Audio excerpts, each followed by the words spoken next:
Today, we gather to celebrate a truly historic milestone.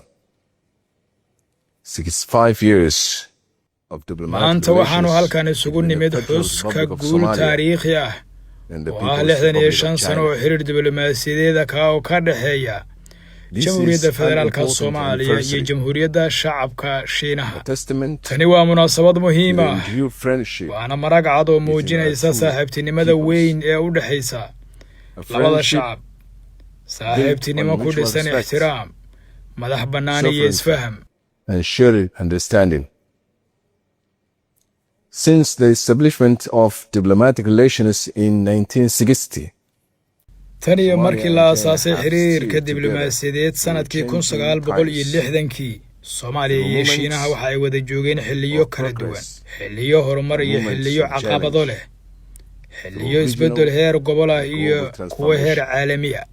Muddo 65 sano ah, Over these Shiinaha waxa uu ahaa 6.5 saaxiib ay ku decades, kalsoon tahay Soomaaliya, China has saaxiib remained ixtiraama madax a bannaanida trusted Soomaaliya, partner of Somalia, taageera mudnaanta a qarankeedna, partner aaminsan that respects mustaqbalka ifaya ee Somalia's Soomaaliya. independence, a partner that supports our national priorities, and a partner that believes in Somalia's future. Our cooperation has been practical and impactful.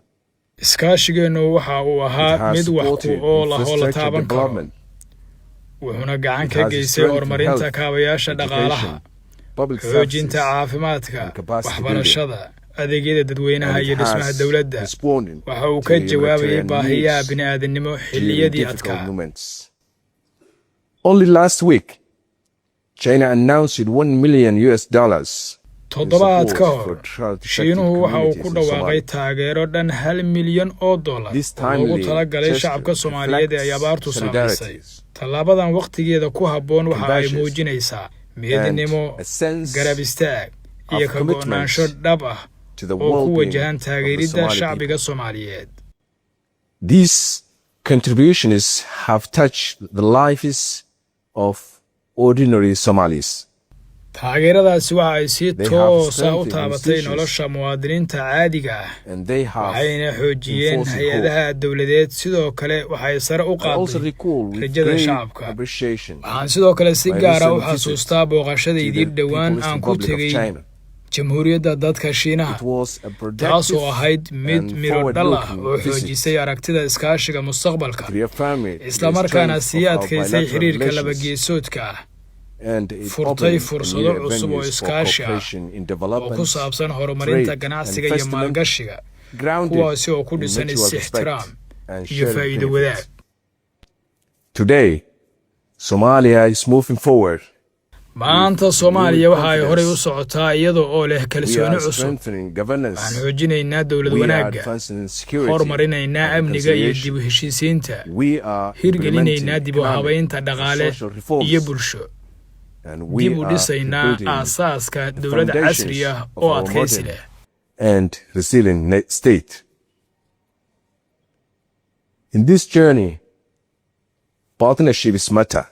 Safarkan iskaashigu Not waa mid just lama any huraan, partnerships, laakiin ma ahan but iskaashi kasta. partnerships based Waa iskaashi on ku dhisan sinaan iyo equality isdhaafsi. and mutual benefit.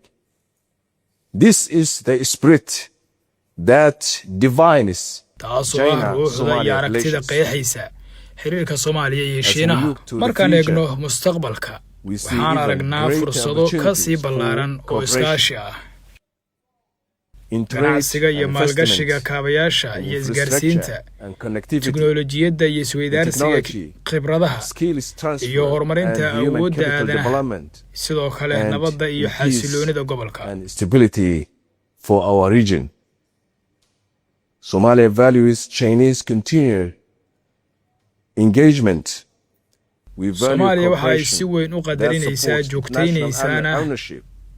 doorka and Shiinaha. We welcome Waxaanan soo partnerships dhoweynaynaa that contribute iskaashiga to taageerada long-term joogtada ah, development kana and qayb shared qaata prosperity. horumar waara iyo dheef wadaag. On this important occasion, I wish to munaasabadan reaffirm muhiimka ah Somalia's awgeed commitment waxaan mar kale to xaqiijinayaa further go'aanka deepening Soomaaliya our ee ah bilateral in la sii relations xoojiyo with the People's xiriirka Republic of China. labageesoodka ah ee Jamhuuriyadda Dadka Shiinaha, annagoo rajaynayna iskaashi ballaaran, xiriir bulshooyinkeena ah oo sii xoogaysta, iyo mustaqbal ku dhisan saaxiibtinimo iyo guul wadajir ah.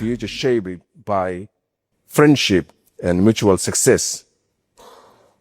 As we celebrate 65 years annagoo xusayna 65 sano oo xiriir diblomaasiyadeed ah, aan ku wajahno mustaqbalka rajo iyo yididiilo aan ka faa'iidaysano wixii la gaaray annaga oo wadajir ah, oo howlgelayna sidii loo xaqiijin lahaa nabadda, horumarka iyo barwaaqo labada dal.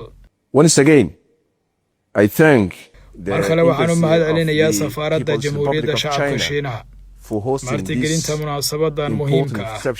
waxaanan u hambalyaynayaa labada dal guusha taariikhiga ah ee ay gaareen, anigoo u rajaynaya saaxiibtinimo sii socota oo u dhexaysa shacabka Soomaaliyeed iyo midka Shiinaha. I thank you.